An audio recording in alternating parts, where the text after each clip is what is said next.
Olá, pessoal! Bem-vindos ao canal Ale Audiobook, Além das Páginas. Vamos continuar a leitura do nosso livro Mentes Brilhantes, de Alberto de Lissola, hoje com o capítulo 6. O que é criatividade? Criatividade consiste em olhar para a mesma coisa que todos, mas pensar em algo diferente. Albert St. George, bioquímico e ganhador do Prêmio Nobel. A filosofia do tubarão. Os japoneses sempre adoraram peixe fresco. Porém, as águas perto do Japão não produzem muitos peixes há décadas.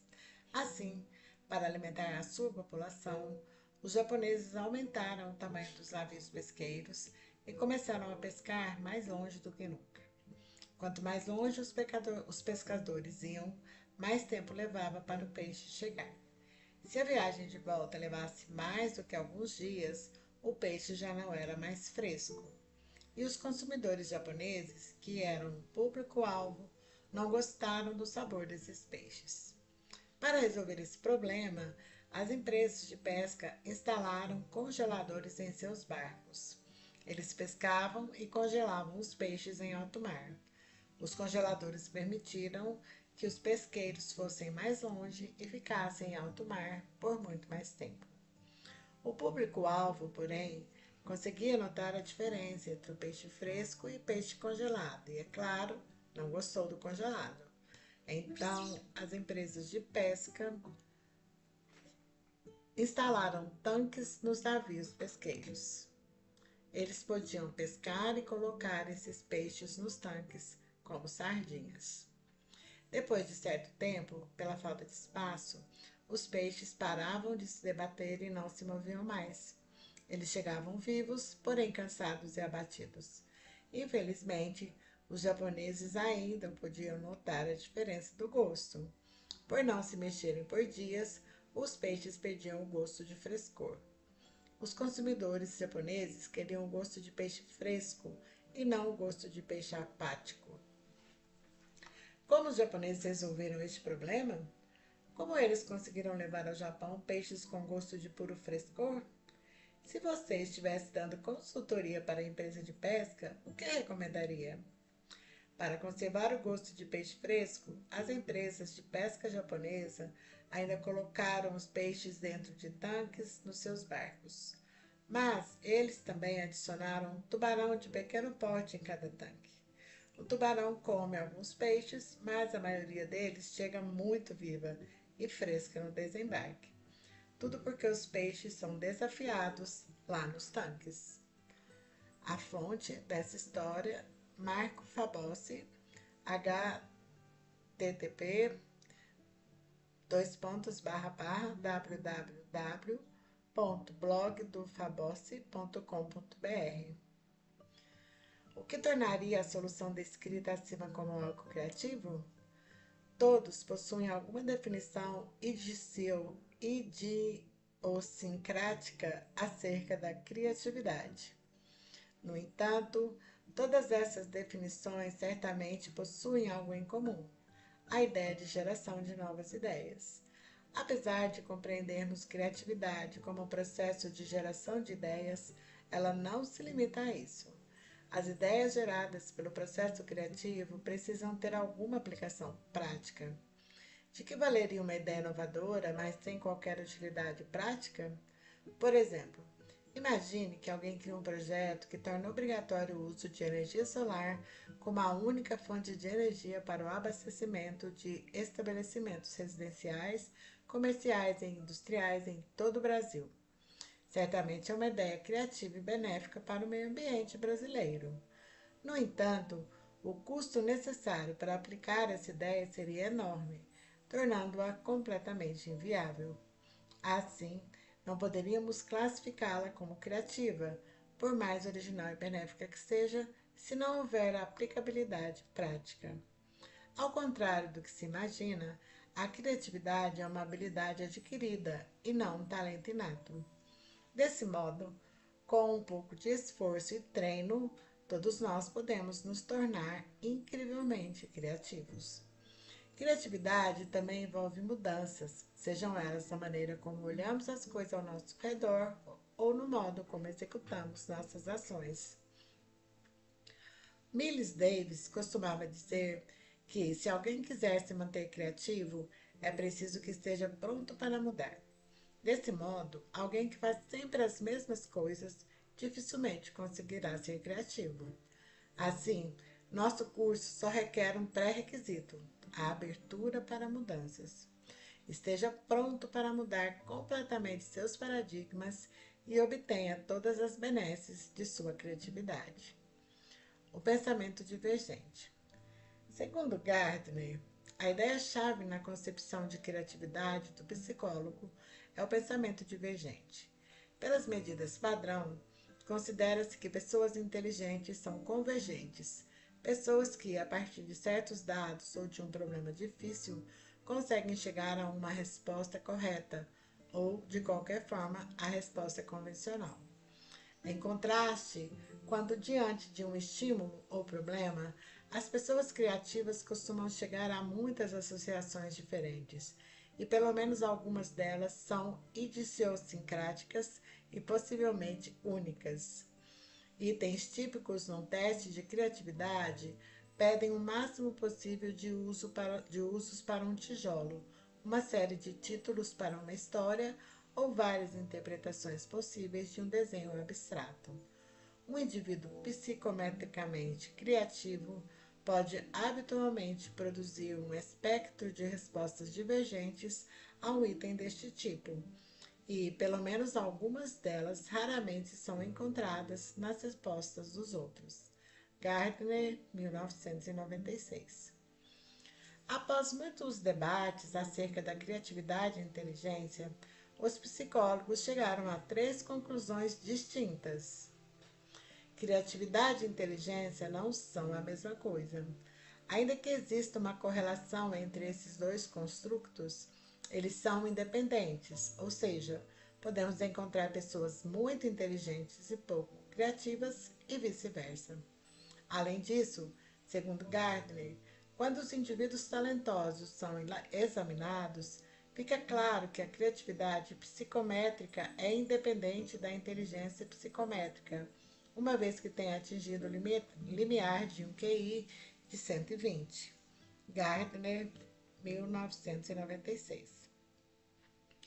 Os testes de criatividade são confiáveis. Desse modo, ao repetir um teste de criatividade em um mesmo indivíduo, os resultados costumam ser os mesmos, salvo se o indivíduo se submeter a algum treinamento para aprimorar a criatividade, como proposto neste livro. Scores altos em teste de criatividade não indicam necessariamente que a pessoa é criativa em seu dia a dia ou campo de trabalho, ou seja, existem pessoas com altíssimo potencial criativo, mas que não criam nada. Assim, ainda que alguém possua uma enorme criatividade psicométrica, ao ignorar os princípios criativos descritos ao final deste capítulo, todo este potencial é jogado fora. Experts. Um esperto, ou expert em inglês, ambas derivadas do latim experto, é alguém amplamente reconhecido como uma fonte confiável de técnica ou habilidade, cuja capacidade de julgar ou decidir corretamente, justamente ou sabiamente, é concedida autoridade e status por seus pares ou pelo público. Um esperto, falando mais genericamente, é uma pessoa com vasto conhecimento ou capacidade numa área de estudo em particular.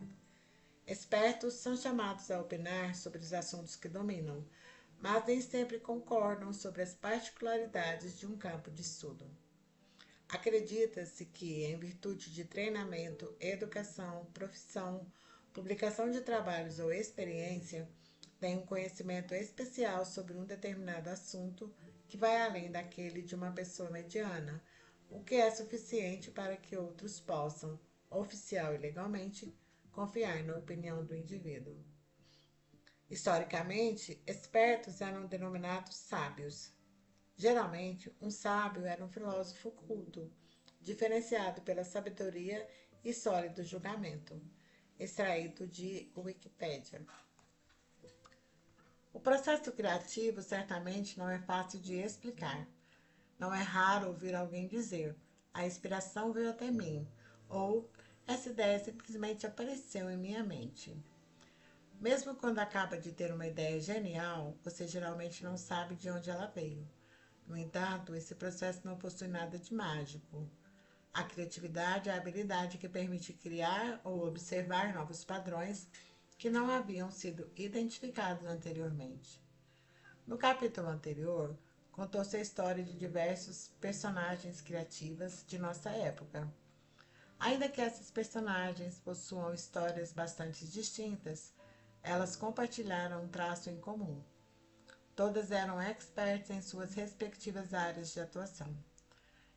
Wilford, em seu artigo chamado Creativity, publicado em 1950, observa que nenhuma pessoa criativa consegue avançar sem experiências ou fatos prévios. Ninguém cria no vazio ou com o vazio. Wilford, 1950. Desse modo, a romântica concepção de criatividade, onde indivíduos criativos evocam suas criações de maneira quase mágica e instantânea, é uma visão bem distante da realidade. Na verdade, a criatividade envolve a produção de novas ideias, mas todas derivadas de uma base de conhecimentos já pré-estabelecida anteriormente. Assim, toda criação, fruto de um processo criativo, por mais inédita que seja, sempre será derivada de algum outro conhecimento previamente adquirido. Como se tornar um expert? Conforme dito anteriormente, não é possível criar nada do vazio. Desse modo, se você deseja aumentar sua criatividade, o primeiro passo é se tornar um especialista em seu campo de atuação. Mas, como se tornar um especialista ou expert? Ao longo dos anos, psicólogos e cientistas buscaram encontrar os motivos que levam alguns indivíduos a se tornarem tão expert em seus campos de atuação. As descobertas foram as seguintes. Lei dos 10 anos. Para se tornar um grande expoente em qualquer campo de atuação, geralmente se leva 10 anos de trabalho intenso. Pode parecer muito tempo, mas não é. Se você começar a estudar hoje, você levará 10 anos para se tornar um expert. Nesse caso, daqui 10 anos, você já seria um verdadeiro expert. No entanto, se decidir começar a se dedicar apenas daqui 10 anos, você também levará outros 10 para completar o ciclo em direção à sua especialização. Quando você se desanimar em estudar, procure responder à seguinte pergunta: qual seria a sua desculpa daqui 10 anos para não ter estudado? Possivelmente será a mesma que você dá hoje. Insta a salientar que, ao mencionar 10 anos de estudo, não me refiro necessariamente ao estudo formal, ensinado em escolas e universidades. Caso estude intensamente em casa, nos próximos 10 anos, você também será um expert em sua área de atuação. Assim, quanto mais informação você possuir armazenada, maiores as chances de recombiná-las e obter ideias originais e revolucionárias. Desse modo, ainda que você execute todos os exercícios de criatividade contidos neste livro, mas não possuir conhecimento suficiente, todo esse trabalho será em vão. Goste do que você faz. Experts geralmente se dedicam às suas atividades intelectuais sem esperar qualquer motivação externa ou alheia ao estudo. Ou seja, envolvem-se em seu treinamento sem esperar qualquer tipo de recompensa. É preciso salientar que gostar do que faz não é o mesmo que fazer o que gosta. O ser humano é totalmente adaptável e, por muitas vezes, acaba por se condicionar a gostar de determinadas tarefas, simplesmente pelo fato de ser impossível se livrar delas. Sua criatividade oculta. Peter Dunn, um artista, uma vez disse: eu sou um mágico através do qual as imagens do nosso tempo passam e se tornam pinturas. Eu sou capaz de converter a realidade em fantasia, e vice-versa. Eu sou um malabarista de texturas e cores. Eu sou a cartomante do passado e o profeta do futuro. Eu piloto um furacão, sou o equilibrista que passeia pela linha da sanidade. Eu vivo no topo do mundo. Eu vivo no topo do mundo. Essa frase descreve perfeitamente os sentimentos de alguém totalmente imerso em sua alma interior. Uma pessoa que está descobrindo suas potencialidades e as traduz com criações que alteram o mundo exterior. Uma pessoa que batalha para desenvolver todas as suas potencialidades é descrita por Maslow como uma pessoa autorrealizada. Em sua pesquisa, Maslow descobriu que uma pessoa autorrealizada possui diversas características específicas. Percebe a realidade de maneira acurada e objetiva, tolera e até mesmo gosta da ambiguidade. Não se sente ameaçado pelo desconhecido.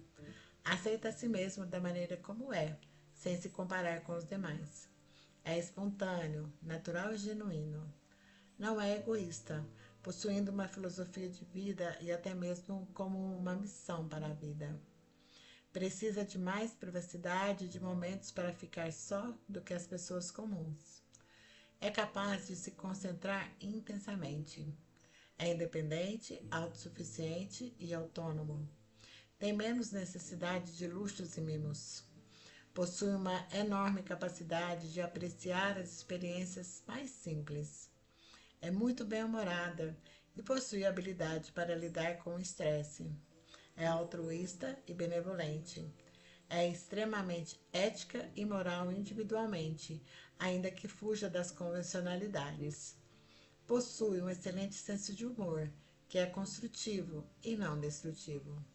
É criativo e original, possuindo enorme capacidade em evocar respostas simples para problemas complexos. É capaz de avaliar as culturas, inclusive a sua, criticamente.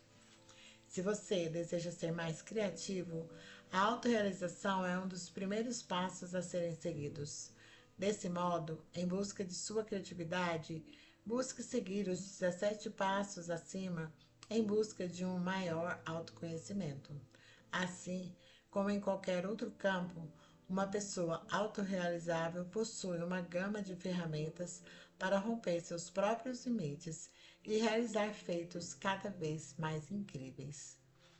John Carlson, CEO da Scandinavian Airlines Systems, uma vez disse: Eu possuo uma frase que utilizo para incentivar aqueles que se sentem desanimados perante objetivos tão impossíveis quanto correr através de paredes. Seu objetivo pode realmente parecer impossível, mas não desista. Persista até que seu pensamento crítico realmente não lhe permita continuar tentando. Muitas vezes, as paredes que você pretende atravessar não são tão consistentes como você imagina. Talvez sejam apenas divisórias de isopor, através das quais você pode atravessar facilmente. Traços de pessoas criativas. Muitos cientistas têm estudado pessoas criativas com o objetivo de descobrir traços comuns entre elas e, por conseguinte, a gênese da criatividade. A maioria dos estudos descobriu que pessoas criativas compartilham alguns traços comuns entre si. Coragem. Pessoas criativas ousam inovar e assumem riscos. Richard Weaver II, professor da Bowling Green University, uma vez disse que a criatividade é o desejo de se divertir em território desconhecido. Expressão. Pessoas criativas não têm medo de expressar seus pensamentos e sentimentos. Humor. O humor está muito relacionado à criatividade. O que torna uma piada engraçada? Certamente algum componente inusitado e incongruente. Assim, pessoas bem-humoradas costumam ser muito criativas. Intuição. Pessoas criativas assumem que a intuição é um componente importantíssimo de sua personalidade. Segundo o dicionário, intuição é uma predisposição especial para apreender rapidamente determinados conhecimentos. Assim, se quiser ser mais criativo, não julgue seus pensamentos intuitivos.